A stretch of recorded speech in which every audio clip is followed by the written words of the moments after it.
The pursuit of the perfect workspace has always been a journey of compromise. We buy the fastest computers, the most ergonomic chairs, and the most expensive software, yet we often overlook the one thing we stare at for 8 to 10 hours every single day: the glass. For years, the creative world has been divided. You either spent $5,000 on a Pro Display XDR, or you settled for the first-generation Studio Display, knowing it was missing that one killer feature to make it truly legendary. But the rumors are swirling, the supply chains are shifting, and the horizon is finally clearing. Welcome to the era of the Apple Studio Display 2.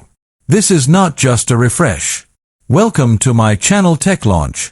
Subscribe my channel and click on the bell icon for the new tech updates.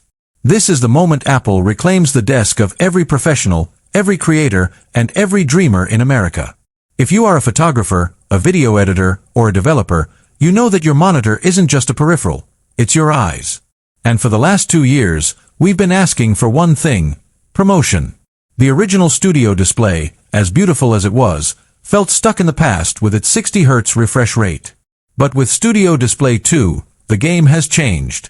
Imagine the fluid, buttery smooth scrolling you get on your iPhone Pro or your MacBook Pro, now expanded across 27 inches of glorious 5K real estate.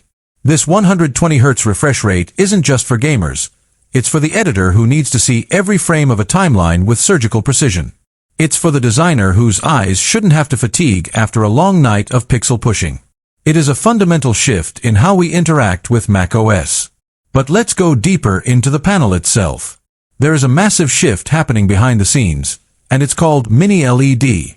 The original Studio Display relied on traditional backlighting, which was great, but it couldn't achieve those true, inky blacks we've grown to love on the iPad Pro. The Studio Display 2 is rumored to bridge that gap.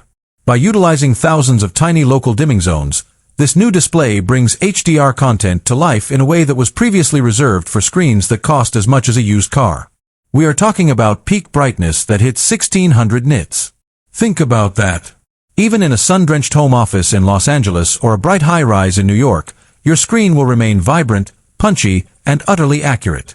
And accuracy is the soul of this machine. Apple's P3 wide color gamut has always been the industry standard, but the Studio Display 2 takes it a step further with enhanced factory calibration that matches the Pro Display XDR. This means when you're color grading a film or retouching a high-fashion spread, what you see is exactly what the world will see. No more guessing. No more checking your work on 5 different devices to see if the reds are too saturated. It is the ultimate trust factor in a professional workflow. One of the biggest complaints about the first generation was the webcam. We all remember the software patches and the center stage struggles. Apple heard the feedback, and they didn't just fix it, they reinvented it. The Studio Display 2 is expected to feature a 12-megapixel ultra-wide sensor with a significantly larger aperture. This means even in the low-light environments of a home studio, you will look crisp, clear, and professional. But the real magic is the integration of the A-series chip inside the monitor. This chip isn't just for the camera. It's a dedicated processor that handles spatial audio, Siri, and Hey Siri commands, taking the load off your Mac and making the monitor a smart hub for your entire desk.